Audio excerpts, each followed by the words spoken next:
Big boss top 3 విషయంలో ఊహించని twist ఇవ్వబోతున్నాడు.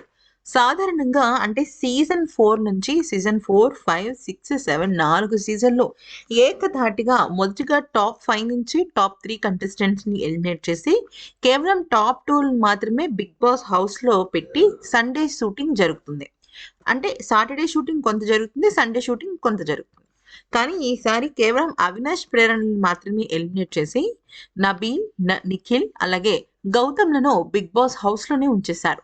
దీని వెనకాల పెద్ద మాస్టర్ ప్లాన్ ఏంటి అంటే నబీల్, నిఖిల్, గౌతమ్‌లకు భారీ ప్రైజ్ మనీని ఆఫర్ చేయడానికి బిగ్ బాస్ రంగం సిద్ధం చేసింది. దాదాపుగా 35 లక్షలతో ప్రారంభించి బేరం 40 లక్షల వరకు తీసుకువెళ్ళి వీళ్ళ ముగ్గురిలో ఎవరో ఒకళ్ళని తప్పించాలనే ప్రయత్నం చేస్తోంది. ముఖ్యంగా చెప్పాలి అంటే ఇక్కడ స్టార్ మా యాజమాన్యం అలాగే బిగ్ బాస్ యాజమాన్యం ఇంకొక లీక్ ఇచ్చింది. ఏవీలో విడుదల చేసే క్రమంలో అవినాష్‌ది మొదటగా టాప్ 5 ఏవి, తర్వాత ప్రేరణ ఏవి టాప్ 4, ఆ తర్వాత గౌతమ్‌ది రిలీజ్ చేసేసారు. యాక్చువల్లీ గౌతమ్ ఓటింగ్ ప్రకారం టాప్ 2గా కనిపిస్తున్నాడు.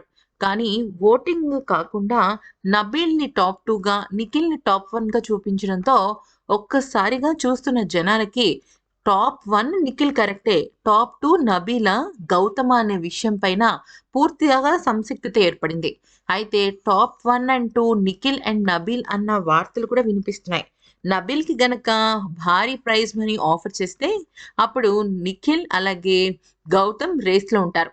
ఇక నిఖిల్ పక్కకు తప్పుకుంటే డబ్బు తీసుకొని అప్పుడు గౌతమ్, నబీల్‌లో విన్నర్, రన్నర్ ఉంటారు.